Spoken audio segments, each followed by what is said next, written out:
Are you seeking guidance to enhance your TRIO project's effectiveness and success?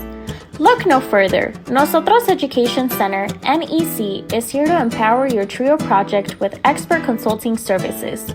NEC's mission is to promote the effectiveness and impact of TRIO programs. Since 2003, NEC has specialized in providing professional development and in-service staff trainings, allowable cost services, for TRIO projects across the country. The team at NEC, with over 60 years of combined TRIO experience, offers customized workshops and seminars for project staff, compliance assessments, external evaluations, working on and submitting APRs, database customization and training, development of policies and procedures manuals, and project implementation or reorganization services. Additionally, NEC has secured over $774 million in federal funding with a 92% success rate through their live and on-demand proposal workshops, assistance with data collection and review, detailed technical reviews, and comprehensive proposal development services. Join the hundreds of colleges, agencies, and TRIO projects across the country who benefited from NEC's expertise. Nosotros Education Center, your partner in TRIO's project success. Visit their website at nosotros.edu.org. Again, that's nosotros.edu.org.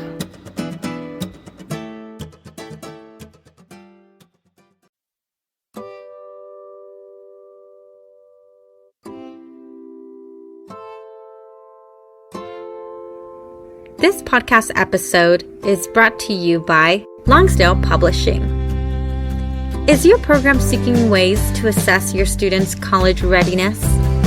Does your program need a tool to document the effectiveness of your program?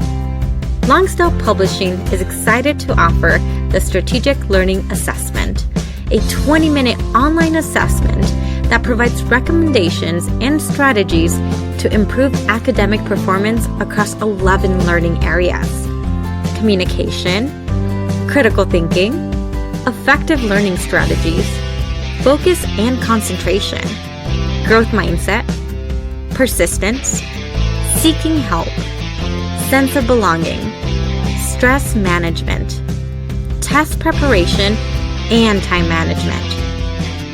For as little as $3 per student, the Strategic Learning Assessment identifies strengths and areas for growth, along with tailored recommendations for each learning area. Want a complimentary sample account for yourself and 5 students? Contact Lonsdale Publishing at 727-389-8026. Again, that number is 727-389-8026. Or visit our website for more information at www.lonsdale.com.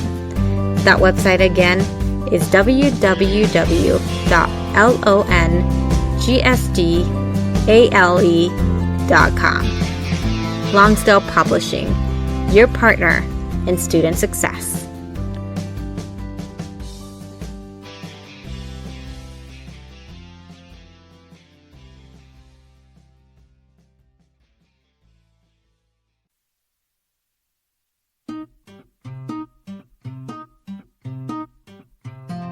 You are listening to Let's Talk TRIO on podcasts. Keep up with the latest episodes by downloading the Podbean app or stream episodes via our social media accounts. Search for Let's Talk TRIO on Facebook, Instagram, and Twitter. This episode is sponsored by Student Access. Student Access, the leader in TRIO software. Student Access is an online database solution that allows TRIO programs to track their students' information, connect with students by text messages, streamline the APR, and work from anywhere, all online, with automatic updates for changes from the Department of Education. Their technical support team includes former TRIO staff and has over 50 years of combined experience working with TRIO.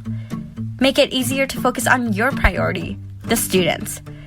For more information and to request a free demo, visit their website at www.studentaccess.com or call them toll-free at 1-800-801-1232. That website again is www.studentaccess.com or 1-800-801-1232. Be sure to share your favorite episodes on your social media by tapping that share button. This is a great way to support the podcast. Now here's your host, Juan Rivas. Thank you, Amelia, for that wonderful introduction. Hello, listener, and welcome to this special episode of Let's Talk Trio. This is Season 7, Episode 22. I am your host, Juan Rivas.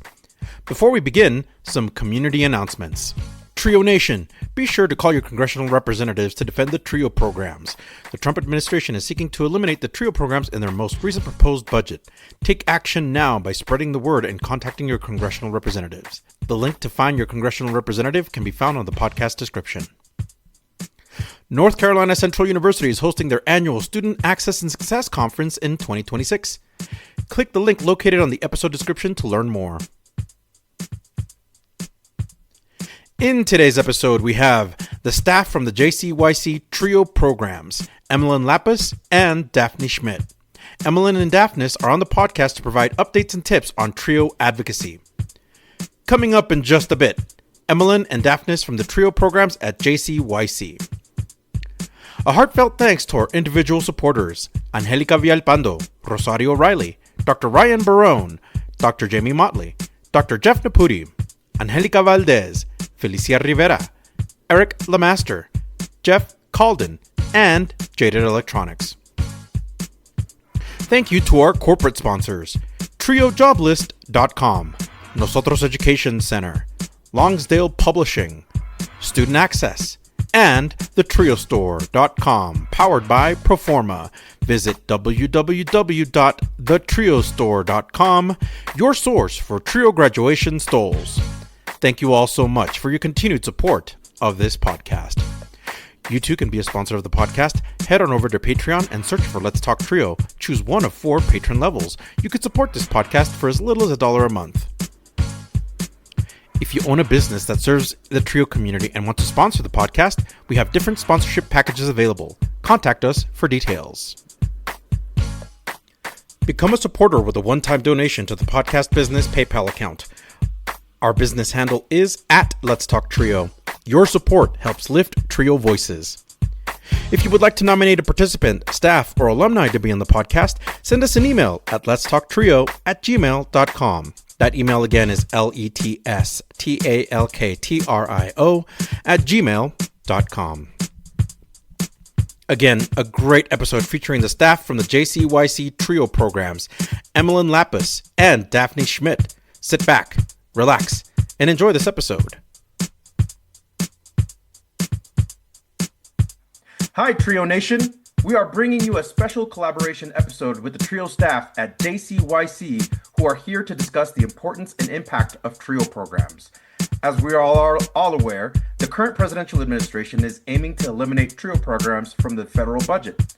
Fortunately, resistance through advocacy has given the TRIO programs the much-needed support to continue their operations. Unfortunately, we have seen several TRIO programs get canceled due to not meeting the current administration's guidelines. Here to talk more about the impact of TRIO are my guests, Daphnis Schmidt and Emalyn Lapus, TRIO staff at JCYC. Hey, you two, welcome to the pod. Hello, welcome. Thank you for having us. This is a great opportunity and good timing. Absolutely. Thank you. Thank you for sitting down with me to discuss the current issues facing TRIO. Can you introduce yourselves to the audience that also includes your titles and any other pertinent information you feel the audience should know? Hi, my name is Daphnis Schmidt, he, him pronouns. I am a middle school educational talent search advisor at Francisco Middle School in Chinatown, North Beach area of San Francisco. And hello, everyone, on Let's Talk Trio. My name is Emalyn Lapus. I'm the administrative director for the nonprofit agency JCYC, which hosts the TRIO programs in San Francisco and Daly City. Awesome. Thank you all so much. Before we jump into this very important conversation, Can you talk about your TRIO programs at JCYC? Which programs do you host? I can definitely answer that, Juan. So first of all, JCYC, what does it stand for? It's Japanese Community Youth Council, because historically the agency started in Japantown here in San Francisco, providing servicing to the needs of the Japanese community. The agency has been here in existence over 50 years. Through the 50 years, it has grown into providing different services, which includes workforce, helping young people find jobs during the school year and the summer. We also have a preschool. We have 2 preschools, and we have a youth development program that incorporates a substance abuse program and also a lot of leadership type development services for high school students here in San Francisco. And then for us, for our TRIO programs, as indicated, we have 3 educational talent search. 2 of them serve San Francisco, and then our 3rd educational talent search, also known as ETS, serves 2 schools in Daly City. And then we have 2 upper bound programs serving schools in San Francisco. And then, as I indicated, we have a sister program that's funded by the state of California called San Francisco CalSOAP. That's a long acronym. I won't go into it. But altogether, all 6 college access programs serve over 3,000 students from 6th to 12th grade every year. And 2/3 of those students are from low income and first generation backgrounds. Daphnis, I don't know if you wanted to add anything. Our target sites, we serve 4 middle schools and 7 high schools in San Francisco, and 1 high school and 1 middle school each in Daly City. Oh, wow. And can you give us a little bit of background, like how long has the programs here at JCYC, how long have they existed? So when I first came on board, I've been with JCYC in this role for about 30 years now. So it's been quite a long time. Congratulations. Thank you. When I first came on board, we had 2 TRIO programs. So as you can tell, it's evolved. We tripled. We just celebrated, it's been about a little over since 1979. So I think that's about a little close to 35 years or so, or 40 years. That our programs have been in existence and continuing to serve low income and first generation students. Amazing. Yes. For the audience who may not know about the threats currently facing the TRIO programs across the country, can you give us a brief recap? Go ahead, Daphnis. So currently TRIO programs are facing very significant challenges. Mainly, our big concern is the current presidential administration is proposing major cuts to our funding, like federally, just completely zeroing out TRIO. At this time, many TRIO programs, including Educational Talent Search and Upward Bound, they saw their funding abruptly canceled or denied mid-cycle with claims of civil rights violations. And these sudden cuts have left many TRIO programs scrambling to provide services for thousands, if not millions, of low-income and first-generation students, especially because the school year had just started. So it sounds like the presidential administration is insisting that, one, that TRIO is a relic and that the programs are no longer relevant, is what I've last read on one of their justifications, which is to say that they feel like it's over, college barriers don't exist anymore. But just because they say barriers don't exist to college access, does that make it true, or is it true? Right. Yes. So because someone says barriers don't exist, it doesn't make it true. That kind of statement ignores the daily reality of that is faced by many of our students. They're, as indicated, first generation. Many are first in their family that will actually enroll in college. They also have challenges with the navigating through the financial aid process, which is the FAFSA, as many of us know it, and also the Cal Grants here in California. We're very fortunate to have those grants available for our California students. And also, over the past few years, our schools here in San Francisco and also in Daly City have been struggling financially. So there have been cuts in different areas within their school district in terms of staffing for teachers, counselors. So they're understaffed, and there's also the last item is that many of our students do face language or cultural barriers. So it's again together a culmination of those challenges make it really difficult for our students. These challenges and obstacles haven't disappeared. They continue on every year.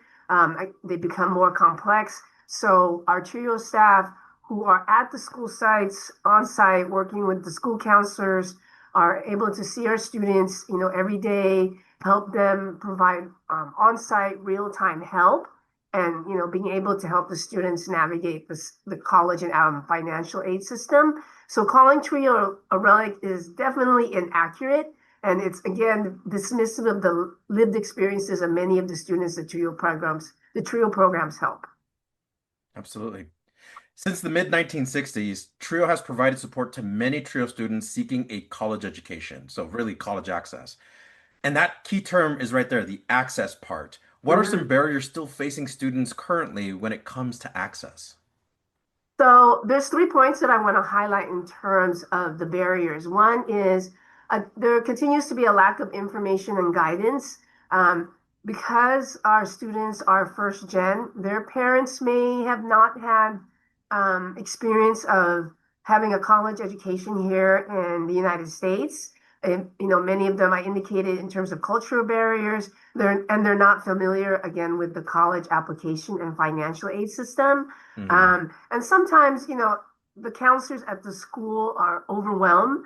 Many are busy just, with their day-to-day scheduling, dealing with parents and just other administrative tasks, that there's limited time for them to actually do college counseling with the high school students. Also, I've mentioned financial aid barriers. Just this year, finally, the FAFSA has been more simplified. And, I think it's less number of questions, the number of questions have been reduced. But again, it's overwhelming and sometimes it's overwhelming and it's complex. So sometimes parents are afraid to apply because of all the questions. And it is, it's asking about your finances, so it feels intrusive. And then the last is there are, again, systematic and cultural barriers. Many of our students are from immigrant families.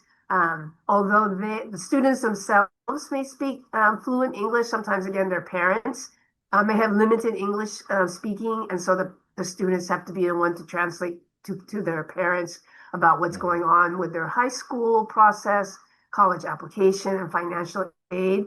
So, it's not just, when discussing access, it's not just opening the door, but making sure that our students have tools and resources so that they can actually, go through the process. Yeah. Absolutely. Absolutely. And Daphnis, I think Daphnis really has a very true story of heart to tell. Yeah, so I am a TRIO alumnus. I was a student support services participant at Beloit College's Student Excellence and Leadership Program, all 4 years of college, and that was from 2019 to 2023. I come from a really rough background, parents in addiction, divorce, all that stuff. So cell was really important to me, to have someone in my corner cheering me on, especially because I was so far away from home. And I was trying to deal with my toxic family. I managed to maintain close to a 3.9 by the time I graduated. I was dealing with the pandemic freshman, sophomore years, and I worked as an RA my junior and senior year. So I was pretty busy. And my student support service advisor did everything for me to help me, including helping me get tutoring, helping me apply for work study and like the RA position. And at one point, my advisor even like spoke to the dean of students on my behalf to make sure I could be like excused from class and make up work because I had a very serious personal emergency my senior year. Wow. So, Daphnis, if you don't mind me asking, you feel like the TRIO program really provided a lot of intervention or a lot of even support to help you be in a successful path. Yeah, definitely. I didn't have a lot of support from my family.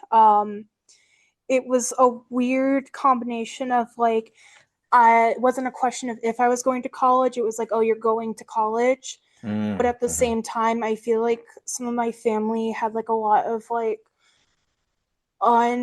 unaddressed trauma that Mhm. made them very uh envious, I suppose, of like the things that I was doing in college. Mhm. So they would frequently, try to like tear me down like while I was in college. And Yeah. having like my trio family, like both like my advisors and then also like the other students in my cohort was really, really helpful in getting through that. Well, if you don't mind me saying now, I would love to do a future episode of just you talking about your TRIO story. That would be magnificent. Would you be open to that? Potentially, I just Okay. need to see my schedule. Fantastic. I totally hear you. In the midst of this academic year, which feels already so heavy, everything is right, kind of going one right after the other. But if you don't mind me asking about some of the things that you faced about your experience in college, did you have a lot of the things that typical first generation college going students face in terms of like how am I going to pay for college? What are the things that I'm going to experience while I'm in the courses? And it is college an inviting space for me? Absolutely. I was already a little bit familiar with how college worked because I went to Middle College High School in San Pablo on the Contra Costa Community College campus. So by the time I actually got to Beloit, I already had an associate's degree under my belt. And like I had been used to like how a college class operates. Um, but it was more of like the social and financial aspects for me because when you go to middle college you don't have to pay the tuition, you just have to pay like the $6 for like the activity fee or whatever. So it's definitely like how am I going to get the money, Mm, am I going to fit in with anybody because I Beloit is like it's very different obviously from the Bay Area. It was a PWI predominantly white institution, which I myself am white, but I didn't grow up in like a predominantly white area, so that was very different. And then also like a lot of the students are legacy students, which for those listening, a legacy student is basically like a family member went to the school before mhm, they did. mhm. So that was a little difficult. Especially with like some of them being like very well off. Like I had one classmate who like her family would give her like $1,000 a month allowance. Wow. Meanwhile, I was like eating ramen in my dorm room. Yeah. I feel that. I absolutely feel that. And Um, if well, I yes, could we just add, absolutely go. Mhm. I'm very thankful that Daphnis, as a TRIO alum, has also been so active in helping us here at JCYC with our advocacy efforts, such as in the case now where she connected us with you so that we can be on this podcast. We had an agency retreat and we did an advocacy presentation and she took the lead to present. And Wow. then she also created, is it zines, Daphnis, TRIO zines? Yeah, I Those made photo little like pocket zines where you like pocket fold zine, up yeah. the 8 by 11 piece of Oh, nice. paper. Awesome. Yes. So he definitely has been a lead to help us in our advocacy records, and I'm very thankful that he's on our team. Yes. Absolutely. So for you two, our listeners range from participants, alumni, staff, and advocates. We have listeners from one side of the coast to the other. It's fair to say that they are well informed about TRIO, but they may be not very familiar with advocacy efforts. We also have listeners who are passionate supporters who know a little bit about TRIO, but want to maybe may feel like their advocacy is not in their wheelhouse. How can both populations begin to join the fight for TRIO programs? All right. If you're new to advocacy, the good news is that the barrier to entry is very, very low. And here's how the listeners of the pod can help us out. So you can contact your federally elected officials in Washington, D.C., aka your representative, like your district representative and your senator, and ask them to protect federal TRIO funding, ensuring that low-income and first-generation students have access to the resources they need. If you're a TRIO alumni like me, you could contact your elected officials and share your story on how TRIO has made an impact on your life.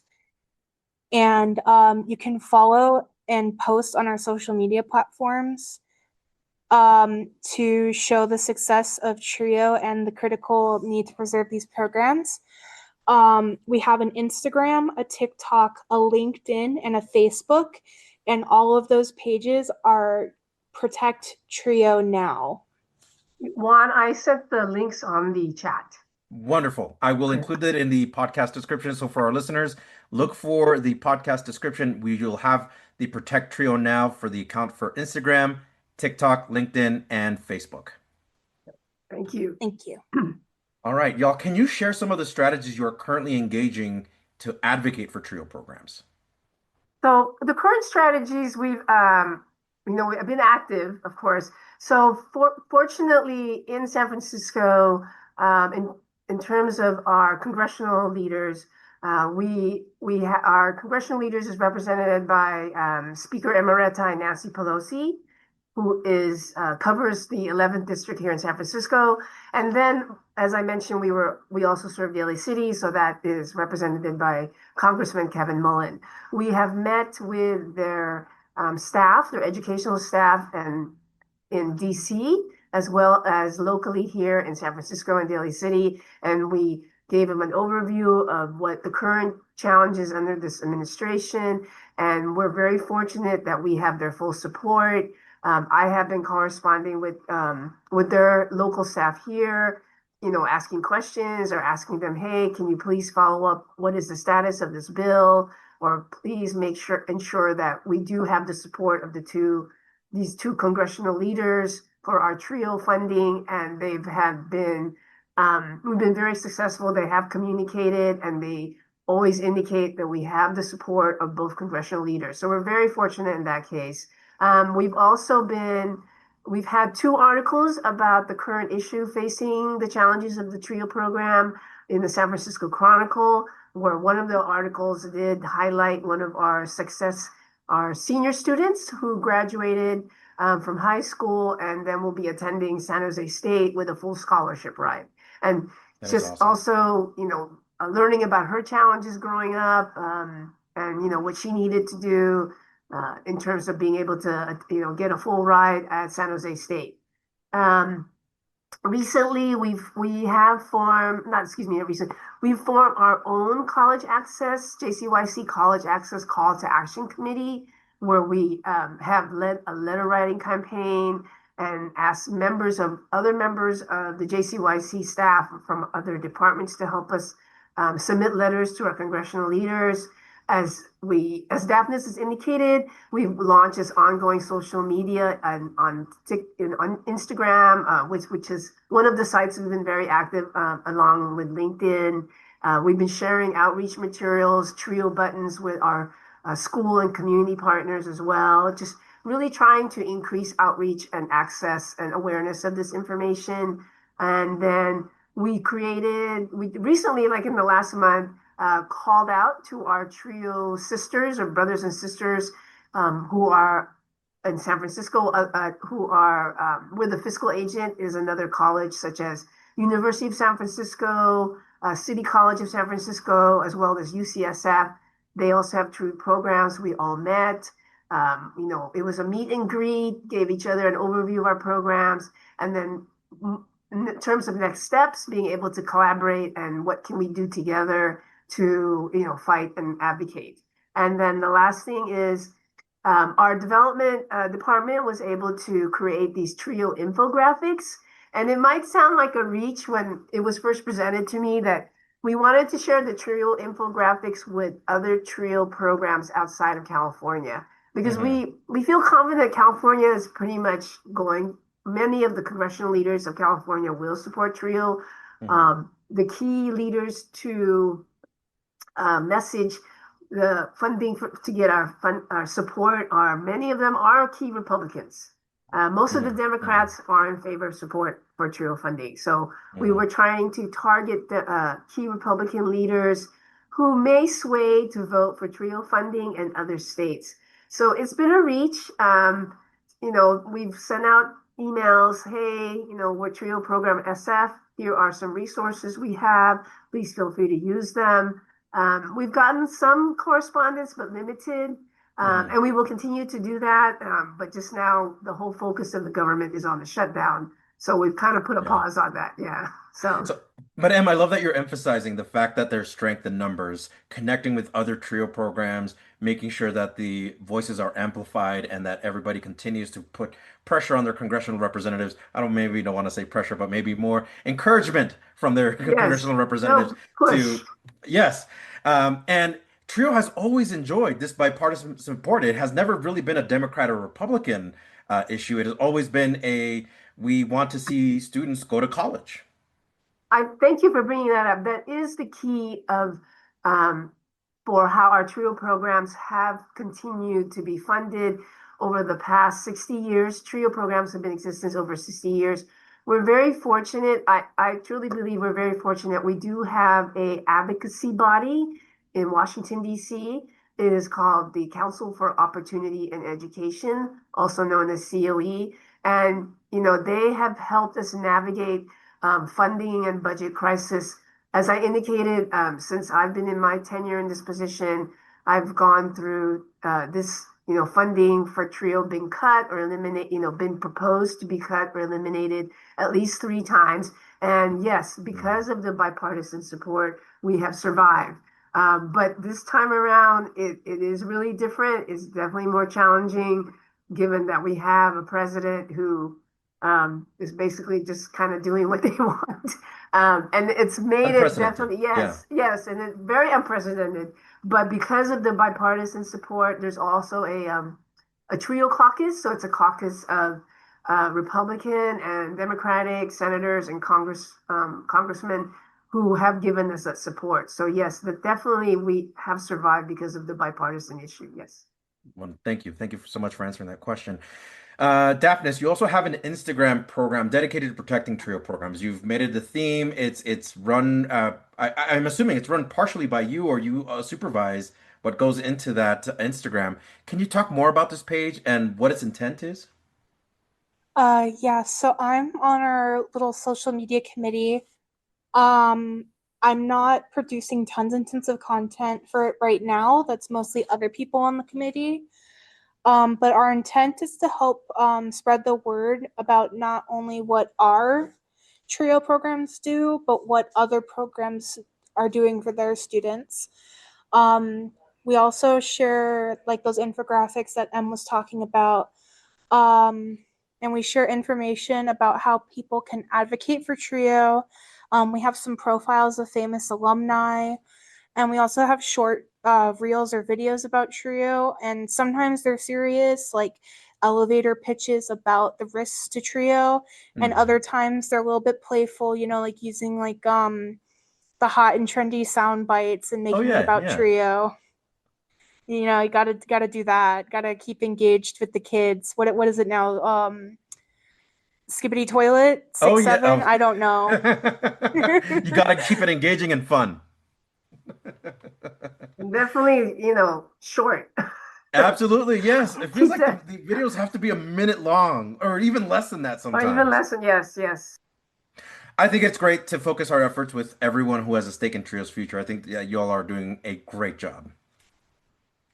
Yes, and definitely the podcast, we are trying to access every avenue to be heard, and again, promote outreach and education to the community at large about what's happening, because you're right, given your question earlier, some people don't know TRIO, and actually the word TRIO, the way the TRIO program started, it did start with 3 programs, but now there's like 8 different programs. But the TRIO tag name has been kept because it's much easier to remember by individuals. But yeah.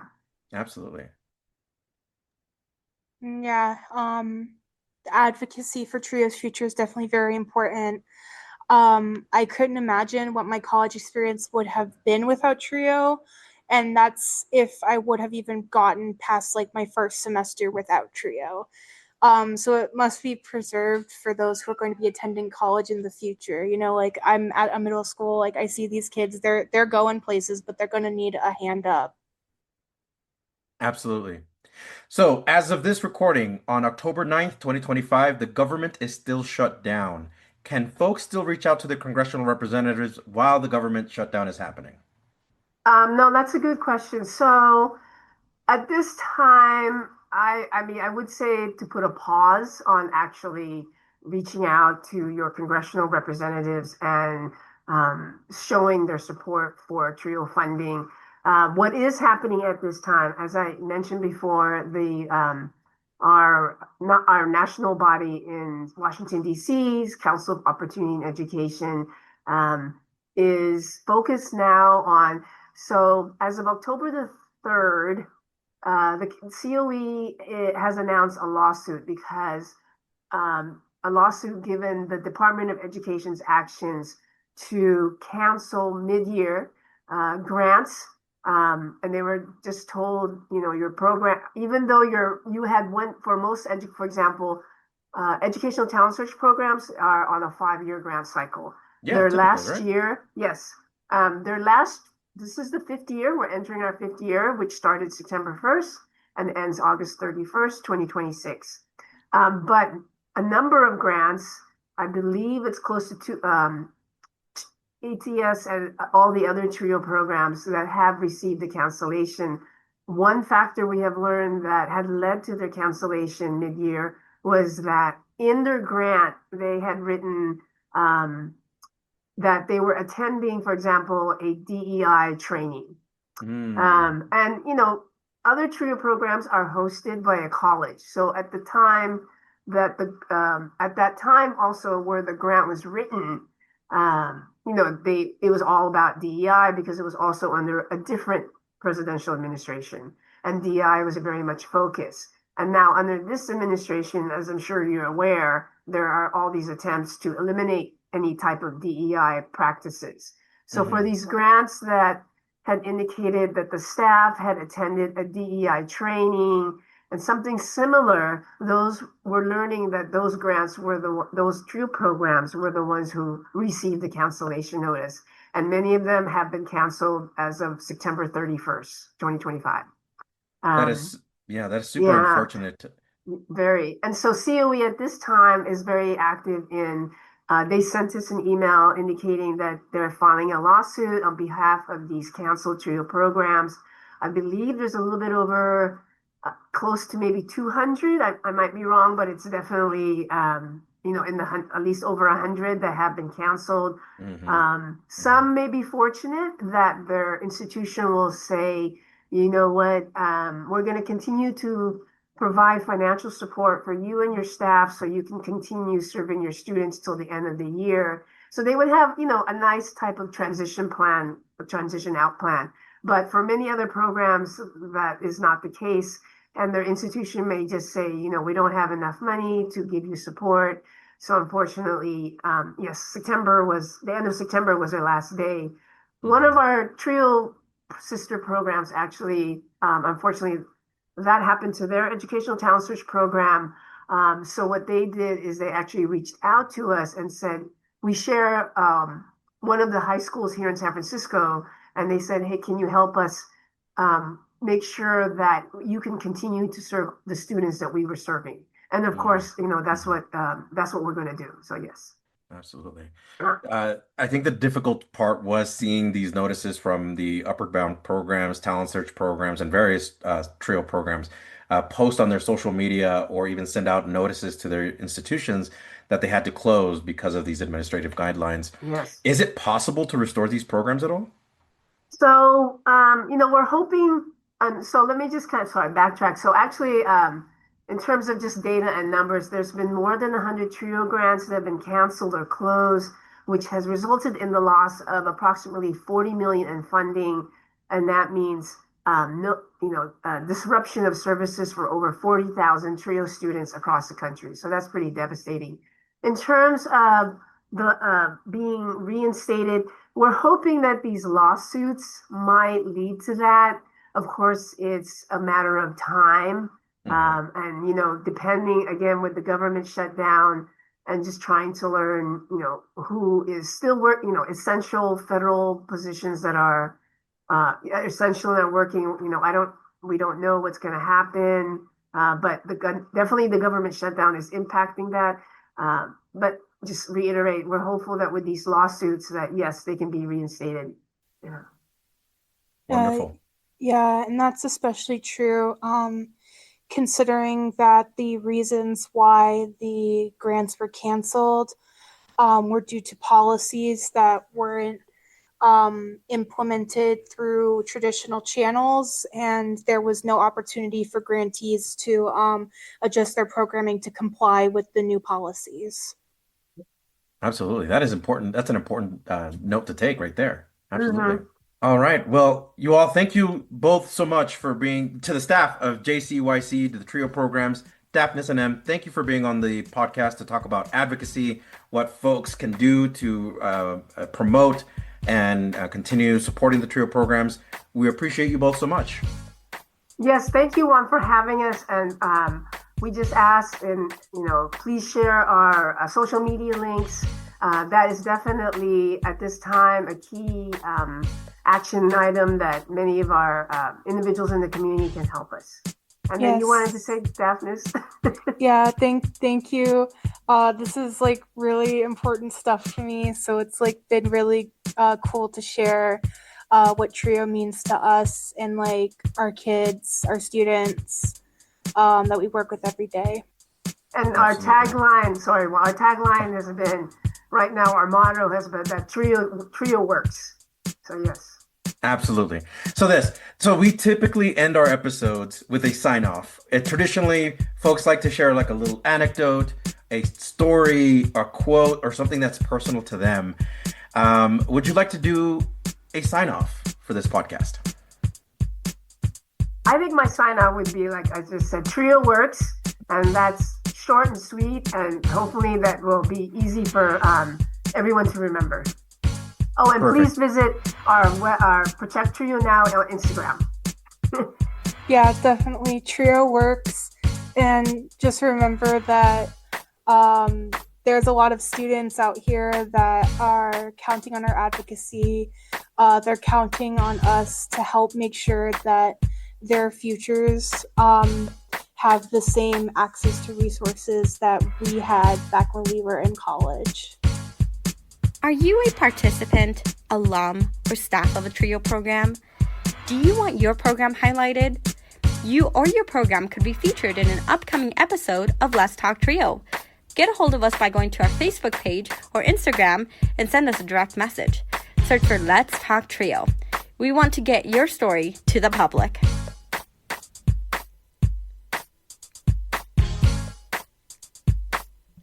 You just heard from our guests, the staff from the JCYC TRIO programs, Emalyn Lapus and Daphnis Schmidt.